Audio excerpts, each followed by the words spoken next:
souffle fort, si le mot que t'entraîne n'aie pas peur de la mort, si le mot que t'entraîne n'aie pas peur de la mort. Il n'a pas dit que tu coulerais, il n'a pas dit que tu sombrerais, il a dit allons de l'autre bord, allons de l'autre bord.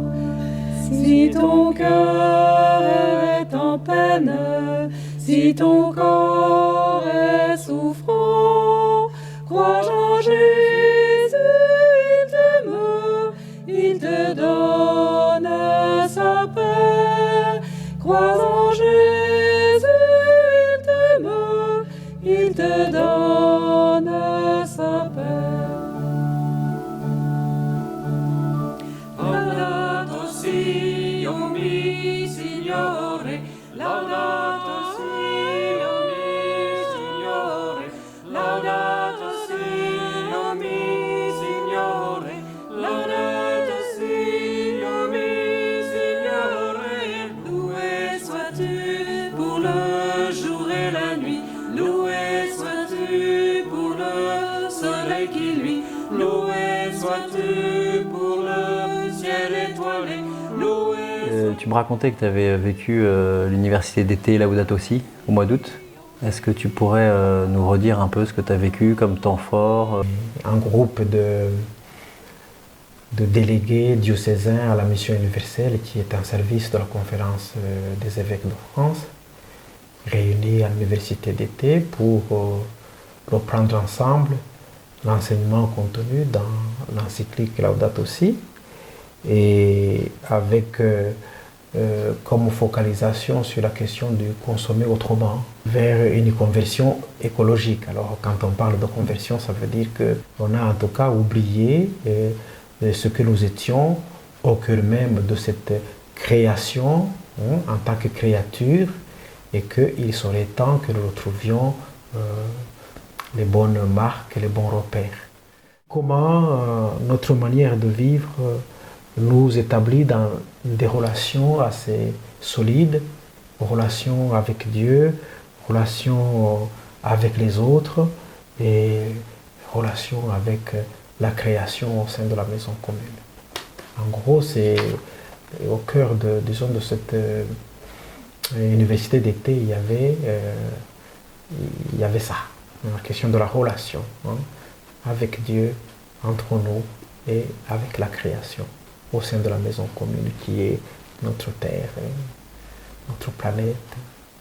Donc ça, c'est le message principal qui était donné dans l'encyclique, un peu Laudato Si, les points forts de l'encyclique. Il y a une sorte de spiritualité. Le chapitre 6 de l'encyclique développe quelque chose d'intéressant justement au sujet d'une nouvelle spiritualité à laquelle nous pourrions nous convertir en fait, en tant que chrétiens nourris à l'évangile.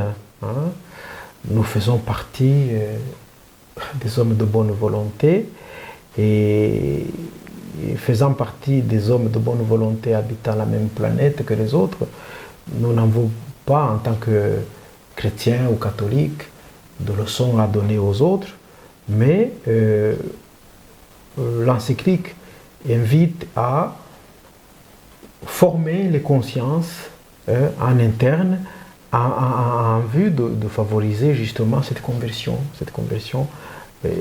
écologique.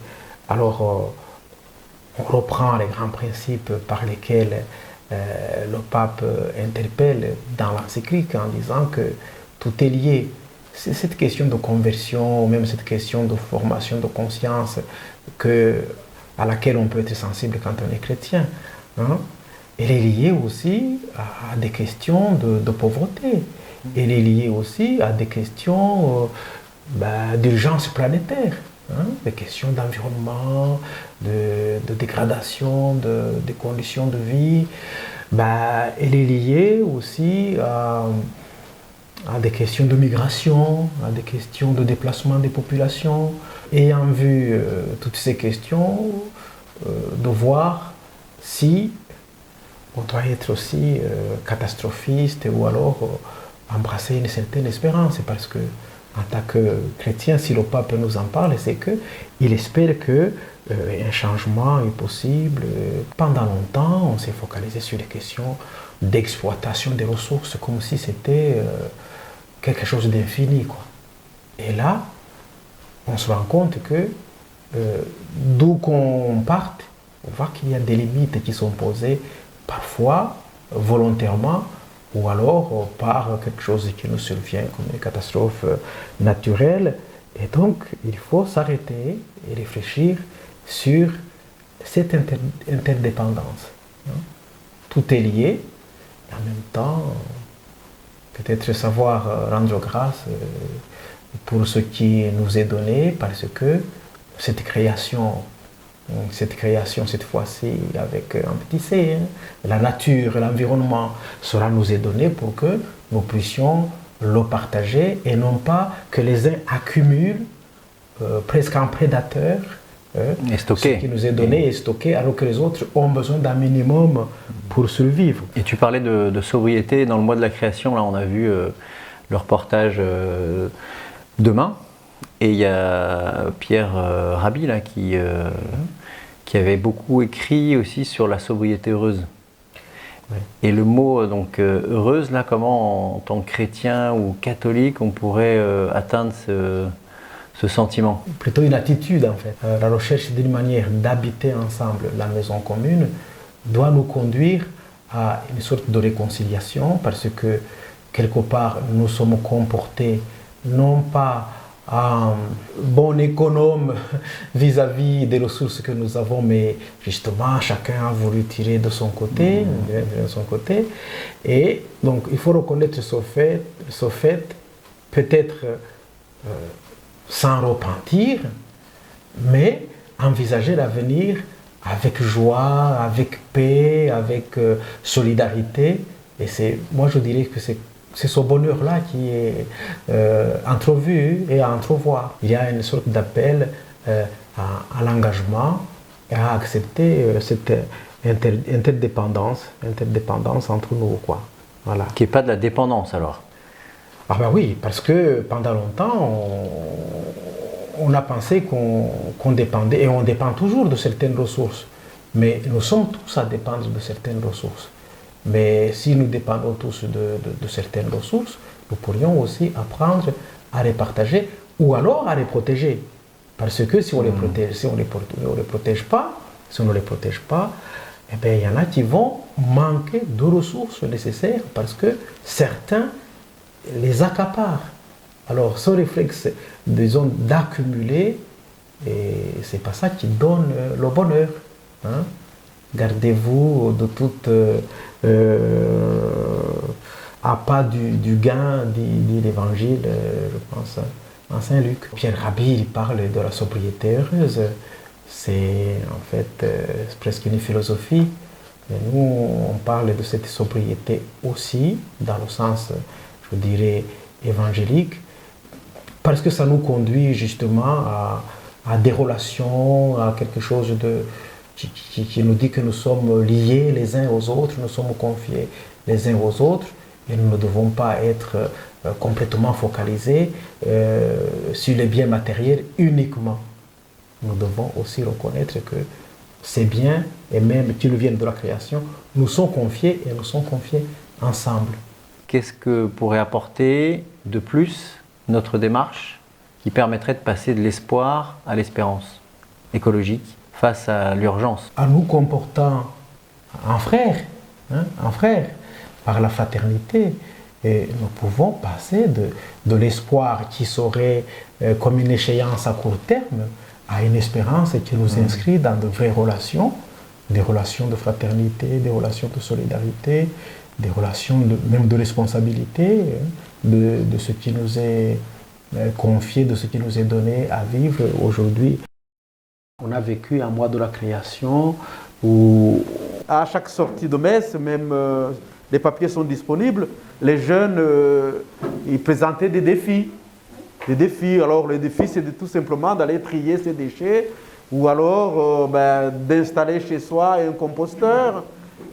Des petites choses comme ça, de dire. Le premier dimanche du mois de septembre, il y avait la parole du prophète Ézéchiel qui disait que nous étions lui-même, mais nous l'entendions pour nous, appelés à être des guetteurs. Hein.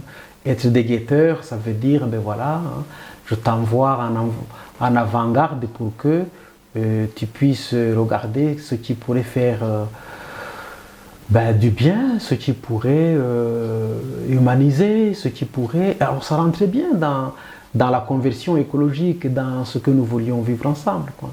Et puis, je crois qu'il y avait aussi une autre parole très intéressante dans l'épître qui nous parlait de dette. Hein. Nous sommes en dette et c'était la dette de l'amour. Et là, je pense que j'ai dû appuyer un peu sur ça pour reparler de l'interdépendance, hein, en disant, mais voilà, ce que nous sommes, nous l'avons quelque part reçu des autres. Hein, nous l'avons reçu des autres, hein, même des autres, des personnes, mais aussi de la nature, l'air que nous respirons, ce que nous mangeons est produit par les autres, les transports que nous utilisons, tout cela en disant, quelque part, nous sommes en dette de quelqu'un, quelque part, ou d'une institution, du travail fait par les autres, de la générosité aussi de quelqu'un d'autre. Être comme des guetteurs, vivre comme des gens qui sont missionnés pour être comme les premiers de cordée. Voilà. Alors le deuxième dimanche, le thème de la vigne, il était question de salaire, de salaire juste, d'embauche dans la vigne du Seigneur. Et je pense avoir appuyé sur la notion de gratuité, hein, la gratuité à avoir dans nos relations avec Dieu, dans nos relations avec les autres. Ça, c'était aussi important parce que dans le mois de la création qui nous faisait redécouvrir l'encyclique Laudato Si, il y a ce principe, tout est donné. Hein. Si c'est donné, là aussi c'est donné par le Créateur, mais qu'est-ce qu'on fait justement de ce qui est donné? Et puis c'est donné à tous. Il n'y a pas à dire je suis arrivé le premier, c'est donc moi qui mérite plus. Il y a aussi à reconnaître le don qu'on reçoit, s'en émerveiller, éventuellement ne pas thésauriser ce qu'on reçoit. Le dimanche qui a suivi, toujours dans ce thème de la vigne, hein, il était question je pense, d'appel à la conversion, hein, parce que au changement, c'est ça. Hein, il y avait l'histoire des deux fils, je crois. Il y en a un qui dit j'y vais, l'autre il va pas, et celui qui dit j'y vais pas, il va y aller. Et Laudato si, o mi Signore, laudato si, o mi Signore. notre comportement, notre comportement qui peut comporter des processus d'autodestruction qu'il faut abandonner, hein, pour intensifier les liens qui nous tiennent en communion avec la nature, avec les autres, parce qu'il y a effectivement besoin de conversion, de changement. Hein. Comme un des fils va changer d'avis, hein, après avoir dit j'y vais pas, il va y aller. Et puis donc il y a eu ce dimanche où les jeunes nous ont épatés, où ils ont fait un micro-trottoir. Protéger l'environnement, c'est important pour vous de protéger l'environnement. Pourquoi c'est important? Parce qu'après, maintenant, il n'y aura plus d'environnement. D'accord. Simplement. Ils sont allés à la rencontre des adultes dans les 4 églises de Villejuif en essayant d'interroger et de dialoguer avec ceux qui étaient présents aux célébrations, en leur demandant qu'est-ce qu'ils avaient reçu eux-mêmes. Et j'ai bien aimé ce dimanche parce que l'évangile parlait de l'envoi parmi les serviteurs, et puis il finit par envoyer son fils, et les serviteurs qui se disent c'est l'héritier, ils le prennent, ils le tuent, le traînent hors de la ville. Et tu vois de quoi je parle. Et que ce soit des jeunes qui ce jour-là se disent mais on va un peu animer aussi le temps de la création. Et qu'on parle d'héritage, c'était l'occasion de dire mais oui, mais qu'est-ce qu'on va léguer aussi à cette jeunesse?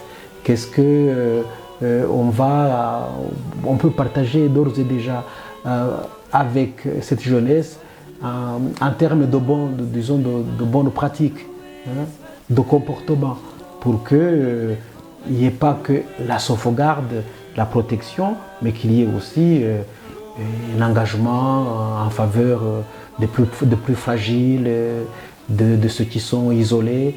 Et les jeunes, là, ils étaient à fond dans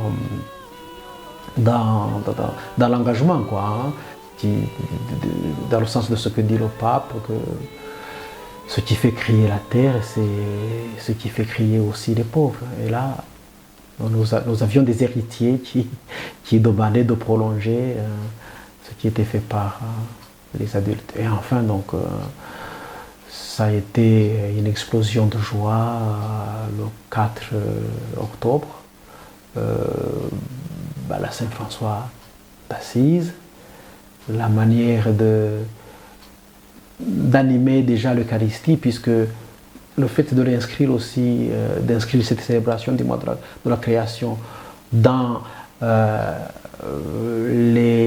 liturgie, c'était intéressant parce que ça mobilisait la communauté. Les animateurs de chants ont créé des chants, ils ont choisi les chants qui étaient adaptés pour qu'on chante que tes œuvres sont belles, que tes œuvres sont grandes. Et donc ce dimanche-là, qui était le dernier dimanche, c'était le dimanche où on parlait de la fête, on parlait de la noce dans l'évangile. Et donc nous avons exulté ensemble, nous sommes réjouis parce que le Seigneur était notre rempart et notre sauveur. Il reste toujours, quoi. Et ça nous a permis de regarder aussi le chemin parcouru pour rendre grâce de tous ces liens que nous avons tissés tout au long du mois et pour les actions que nous avions menées ensemble, y compris les invitations pour partager un repas, marcher ensemble, quitter notre communauté habituelle pour rejoindre l'autre communauté après une célébration eucharistique, pour nous retrouver autour d'une table commune, parce que nous avions déjà appris à partager, à pique-niquer sans faire de déchets. Et donc là, voilà, sur 5 dimanches finalement, ou 4, je ne sais pas, ça a été ponctué, je ne me rappelle pas toute l'homélie, mais par des points clés comme ça, soit une action de grâce, soit une invitation, en s'appuyant sur l'évangile du jour. Aussi ce qui va nous occuper par la suite. Parce que l'évangile de la noce parlait de ceux qui étaient invités, qui disaient mais non, mais j'ai mon champ à soigner, j'ai mon commerce à soigner. Et puis finalement, qui restaient muets devant l'invitation qui leur était adressée. Et face à l'urgence climatique, comment on peut nous rester dans l'émerveillement de cette maison commune? Alors, ce n'est pas de l'émerveillement, mais c'est de l'engagement. Et puis, il ne faut pas non plus penser que tout va s'obtenir que par notre simple générosité. Je crois qu'il faut aussi savoir s'en remettre au Créateur, tout en agissant, lui confier l'aboutissement du travail que nous entreprenons ensemble. Enfin, il y a agir commun, retrouver la communauté, parce que l'émerveillement tout seul, dans mon coin, que serait-il, quoi? Il faut retrouver aussi le sens de la communauté, le sens des autres, pour pouvoir entendre, écouter ce qui finalement constitue la force vivifiante de telle ou telle personne, de telle ou telle communauté. Et puis, une fois que je l'ai écouté, je partage aussi avec les autres et ensemble, nous nous encourageons à faire face. S'il faut faire face à ce qui serait les catastrophes d'aujourd'hui, On ne peut pas les vaincre tout seul, quoi. Mais en nous engageant et en partageant les bonnes pratiques, je crois qu'on peut y arriver. Dans la première lecture d'aujourd'hui, dans l'Apocalypse de Saint Jean, il y a Jean qui proclame ne faites pas de mal à la terre, ni à la mer, ni aux arbres, avant que nous ayons marqué le sceau sur le front des serviteurs de notre Dieu. À quoi ça te fait penser? Qu'est-ce que tu ressens quand Saint Jean te disait ça?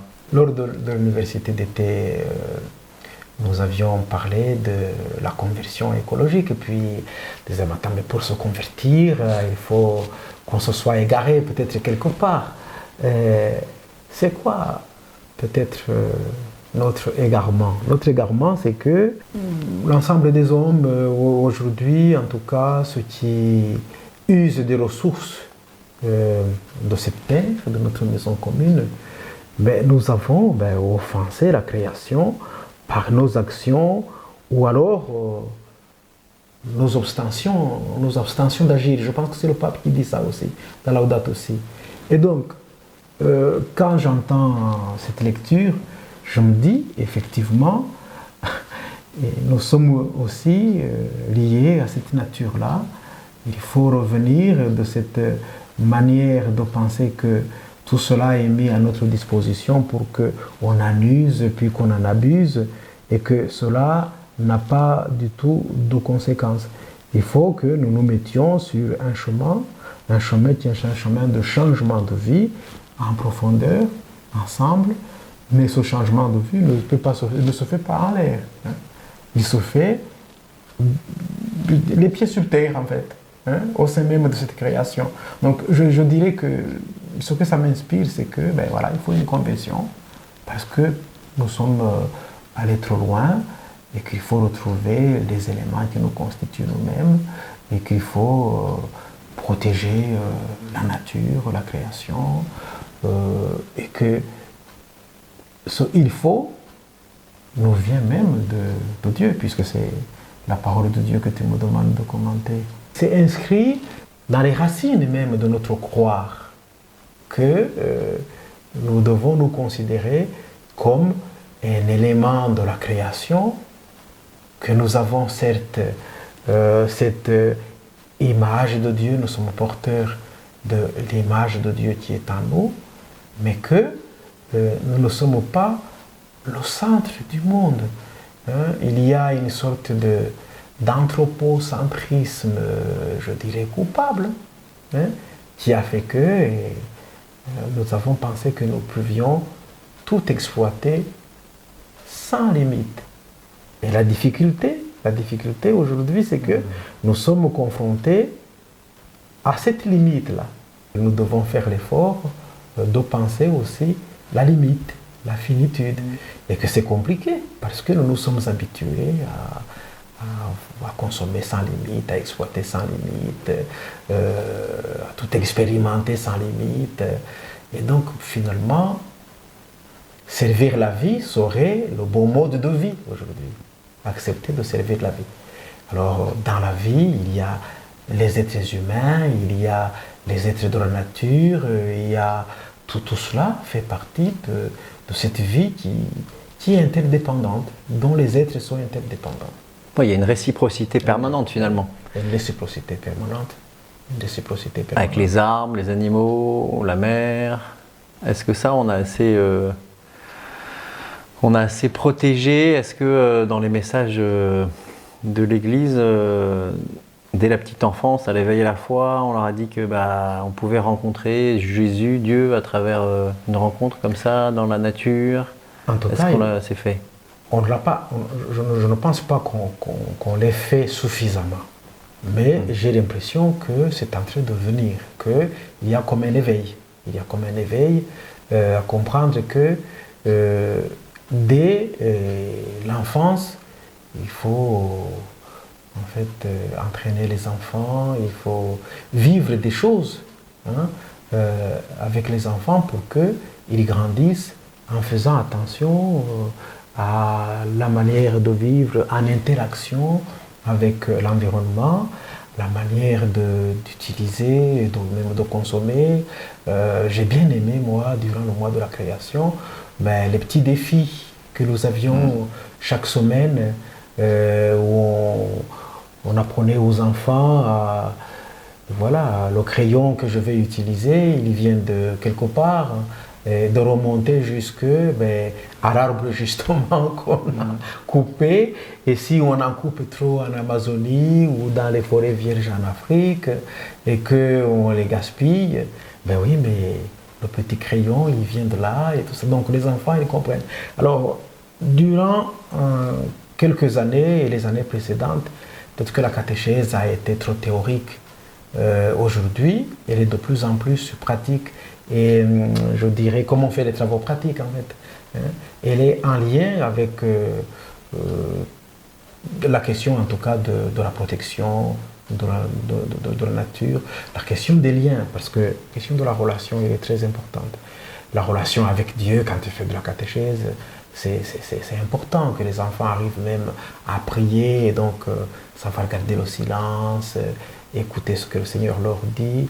Mais la relation aussi avec les autres, la relation avec la nature, c'est très important. Donc une vraie rencontre en fait. Une vraie rencontre qui suppose que chacun se donne en fait, que chacun donne le meilleur de soi-même. Et alors face à la crise pandémique la mondiale, du Covid, de la Covid, comment notre engagement écologique aujourd'hui peut revoir autrement notre façon de vivre, qui est beaucoup dans la méfiance, dans la peur. Comment est-ce que l'Église peut apporter un élément de réponse dans cette démarche toujours écologique?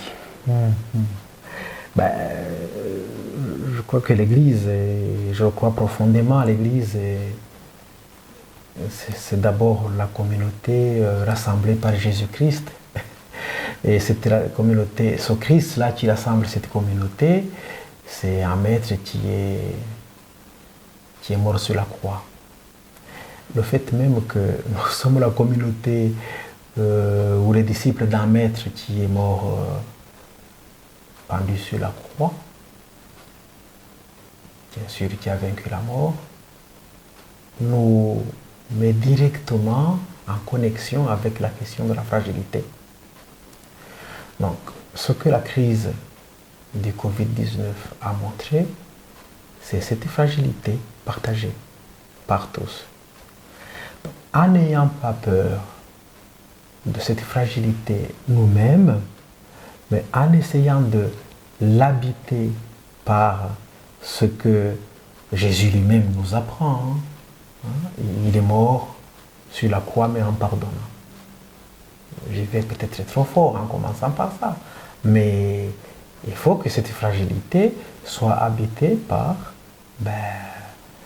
ces gestes de la compassion qui nous vient même de Jésus-Christ, mais aussi, et ce que nous avons remarqué en vivant ensemble cette difficulté, c'est-à-dire les ressources qui sont dans notre société, qui sont dans nos communautés chrétiennes, les ressources de la fraternité, et aussi de la créativité dont nous avons fait preuve en essayant de ne pas laisser les gens seuls, de ne pas laisser les gens livrés à leur solitude, de ne pas laisser les gens au chacun pour soi.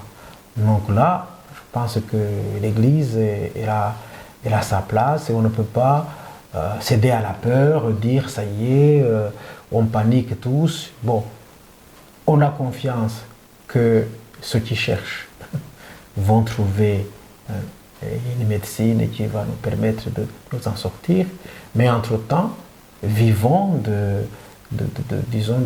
prenons les ressources dont nous disposons, qui nous viennent du Christ lui-même, de sa compassion. Son empathie aussi. De son empathie, parce que cette fois-ci, en le voyant vivre, mais dans toutes les situations de rencontre, puisqu'on parlait de rencontre tout à l'heure, lui, il va vers les gens. Il va vers les gens. Il n'attend pas qu'on vienne. Et il interroge le désir des personnes. Hein. Qu'est-ce que tu veux que je fasse pour toi? Veux-tu guérir? Juste pour que on ne se trompe pas de chemin en venant plaquer. Passif, oui. D'une manière passive un peu ou d'une manière voilà. soumise. Là, Voilà. il nous engage, il fait appel à notre intentionnalité. Voilà, tout à fait, à notre intentionnalité, à notre créativité, parce que nous partageons ce même univers et qui est un peu secoué, mais nous ne sommes pas sans ressources, quoi. Hein. Il faut tout simplement oser entrer dans la relation autrement, avec beaucoup de liberté, d'empathie, y compris de joie, parce que si on entretient une ambiance morose, méfiante, est-ce qu'on fera avancer les affaires? Non, il faut même avoir du courage parce que... Tout en restant prudent. Tout en restant prudent, mais je pense qu'il faut avoir du courage. Un chrétien, c'est quelqu'un qui a du courage.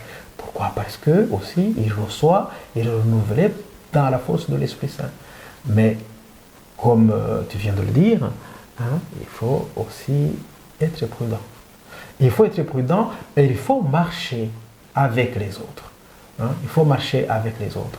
C'est aussi quelque chose que nous avons appris, hein, ces dernières années dans le diocèse de Créteil en vivant le synode. C'est ce que ça veut dire, marcher avec les autres. Ne pas penser qu'on est une île.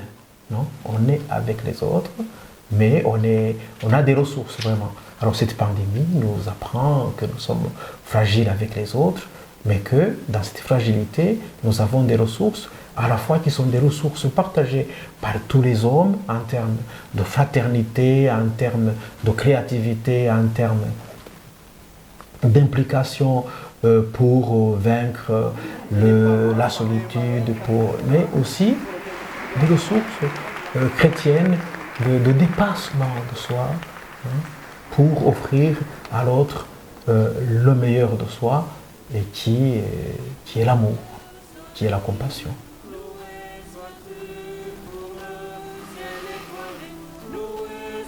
Merci. D'avoir expérimenté ce projet du mois de la création, d'avoir vécu des relations avec des enfants, des jeunes, des personnes adultes, d'avoir posé des gestes visibles dans le pique-nique zéro déchet, l'installation des composts, la petite marche à pied ensemble, d'avoir noué des relations avec les associations, cela nous a conduit à donner un désir à l'engagement et nous avons créé une équipe Église verte sur la paroisse, notamment sur les deux églises, Sainte-Thérèse et Saint-Cyr. Et cela nous met en lien avec une communauté importante qu'on appelle aujourd'hui l'Église verte, qui n'est pas que l'Église avec nos pierres et nos ardoises et qui couvrent le toit. Non, c'est l'ensemble de ceux qui, suivant le mot d'ordre de Laudato Si, s'engagent à la sauvegarde de la maison commune, mais aussi à tisser des relations avec Dieu, avec les autres, et puis à en parler, à échanger. Donc nous faisons partie désormais d'une communauté Église verte, qui est préoccupée par le devenir les uns des autres de notre planète, mais aussi de nos relations, y compris de notre foi. Donc nous faisons partie désormais, en créant une équipe, de l'Église verte.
Tout-Puissant, tu es présent dans tout l'univers et dans la plus petite de tes créatures. Toi qui entoures de ta tendresse tout ce qui existe, répands sur nous la force de ton amour pour que nous protégions la vie et la beauté. Inonde-nous de paix pour que nous vivions comme frères et sœurs, sans causer de dommages à personne.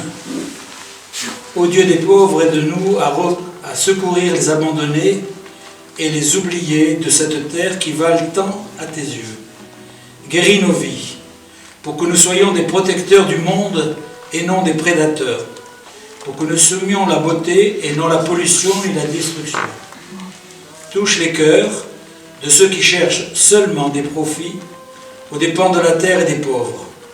Apprends-nous à découvrir la valeur de chaque chose, à contempler, émerveiller, à reconnaître que nous sommes profondément unis à toutes les créatures sur notre chemin vers la lumière infinie. Merci parce que tu es avec nous tous les jours.